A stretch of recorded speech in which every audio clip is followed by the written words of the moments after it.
Well, hey guys, I bet you're surprised to see me. Well, actually, I'm surprised to be here.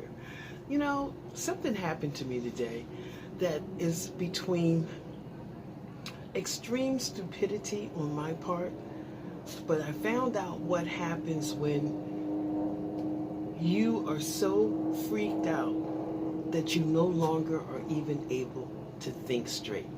So, let me give you a quick premise of this.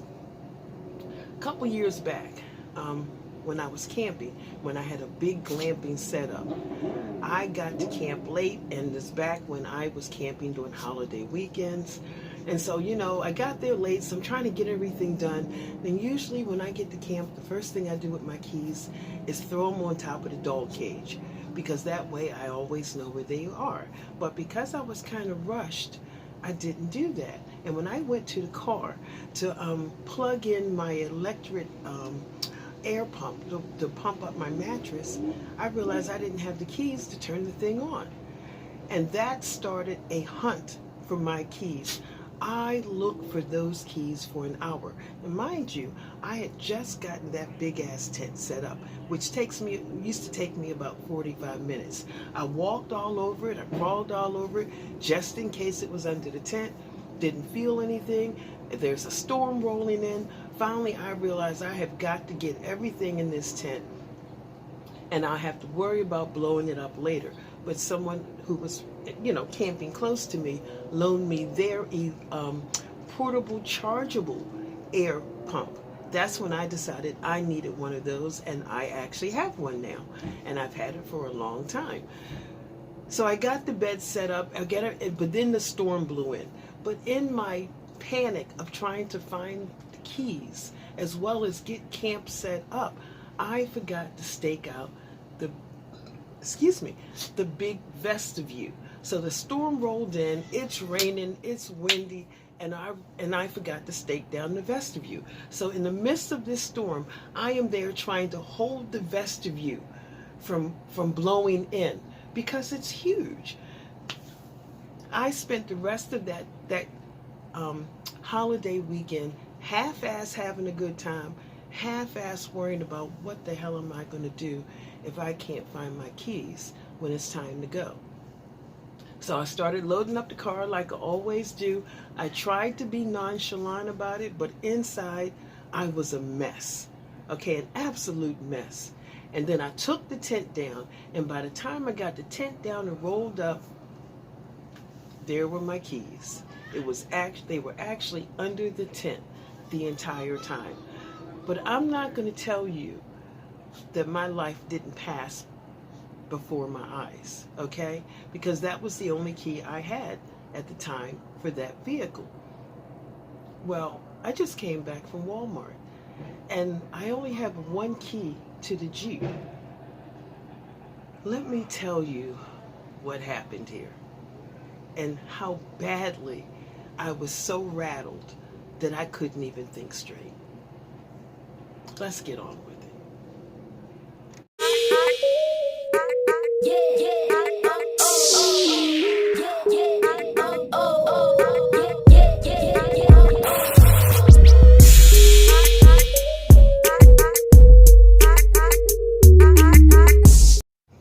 So, I'm at Walmart doing my Walmart thing, and I bought an air fryer because even though I have been sort of trying to be on a meat and seafood only diet,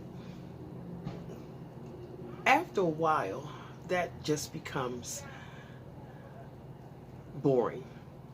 And I found myself craving other things. Now, as someone who has severe arthritis, there are certain things I really need to eat in moderation.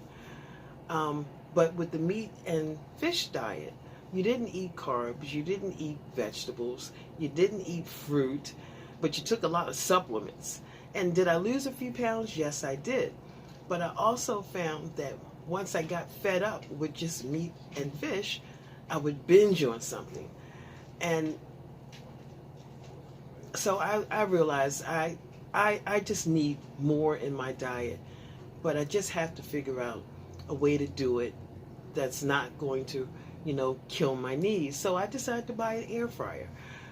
um, so I could, air fry vegetables, and I love fried fish, but I haven't had fried fish in a long time. But I found out you could air fry fish, um, and it's at least 80% better for you than putting it in a pan of grease. And I thought most of the things I like have to be cooked in a pan of grease. But if I air fry them, maybe I can still eat those things in moderation and in a healthier way, so that I don't find myself eating an entire bag of miniature almond joys. Yeah, it was getting just that bad. Um, so I decided to buy an air fryer, and I'll let you know how that goes. So, do my checkout thing, and I come back to the truck. I open the truck, put my groceries in. I have a big bag that I put all my cold stuff in, and then I have another big bag that one side I put the air fryer in, and the other side I put lightweight things in. So I have two bags. And I close the truck, and I'm walking away with the cart, and you do one of those beep beeps, and then I realized I didn't have my keys. And I look down, they're not on my wrist. Okay, this is what I consider my purse. And for you ladies, you know what this is. This is a arm thingy, and in this you have your entire life, your cards, your money, your identification. Everything that you need to get along in this life is in this little pouch right here.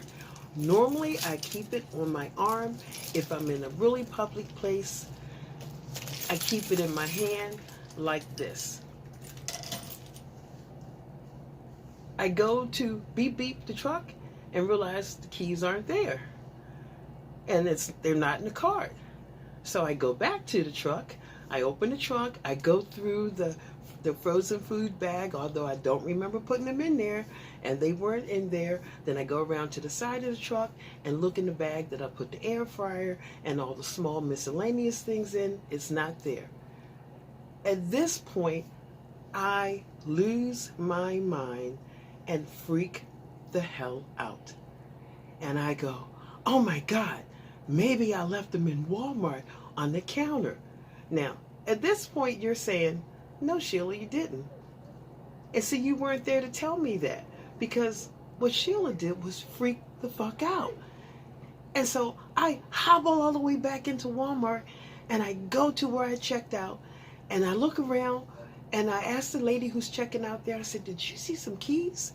And she goes, no. So now she's upset, because most people, when you say you lost your keys or you lost your purse, most people know exactly what that means. So now she's looking around. So now other people are looking around. So then I go to customer service, and I asked them if the lady who was working in that department, not 5 minutes ago, mind you, maybe she saw the keys. And the first thing he said to me was, oh, she just went home.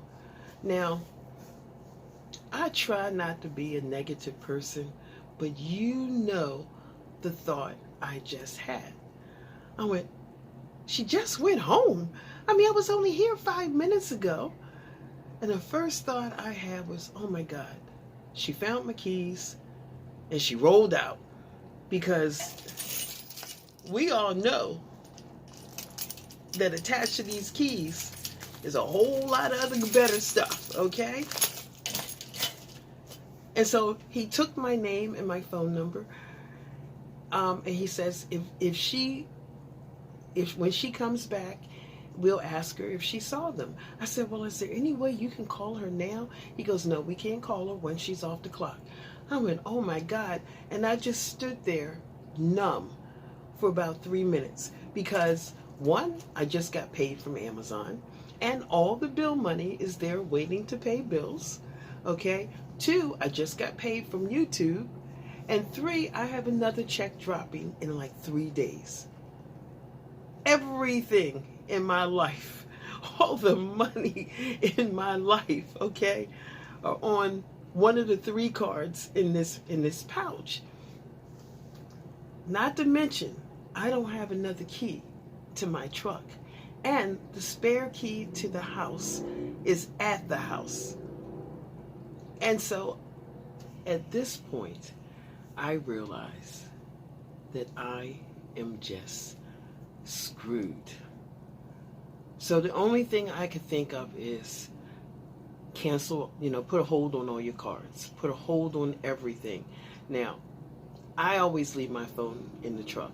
I don't, because what I carry, there's not room for for a phone. So I just leave the phone in the truck.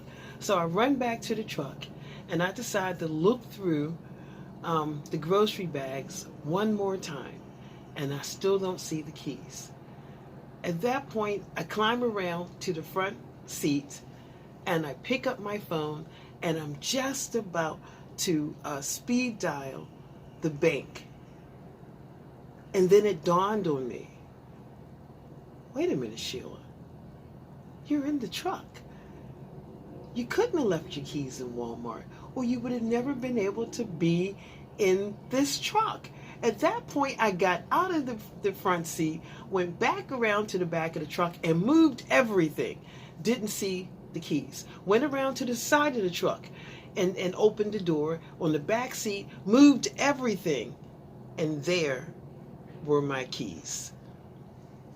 Now, in the midst of this story, you probably realize where I made my mistake. Now, it took me that long to start thinking clearly to realize I couldn't have left the keys in Walmart, or I would have never been able to put my groceries in the truck. But this is what happens to me when something comes up that was totally unexpected, that could actually be life-changing. I cease to think clearly for a few minutes. This is why I could never be a nurse like my daughter. That's why she has my respect for that, because she can think clearly even in the midst of an emergency. So I just thought I would tell you this story, and maybe I'm the only person who does stupid stuff like this, but I kind of think maybe I'm not, and yeah, I can laugh about it now, but that's only because as soon as I left Walmart, I went straight to a locksmith and had them order a key for me so they could reprogram me a new key so I could have a second key to this truck. I still haven't figured out where I'm going to keep it, but at least I'll have a second key to this truck. And so not only did I buy an air fryer, but I think I finally got my Amazon order down for camping. I spent a little bit more than I wanted to spend, but the way I see it is this: retirement is still hanging over my head, and just in case I don't get an RV for whatever reason, then I'm going to be one of the millions of people who are going to be living rough for retirement. Some of this camping equipment I might actually need. So I just thought I'd tell you my story because it was kind of amusing. But again, my life passed before my eyes, But anyway, the next video you should get from me, unless of course something else stupid happens, will be when we start looking at the gear as it comes in and take our camping trip. So in the meantime, you all stay blessed, be safe, and I'll see you in the next video. Bye.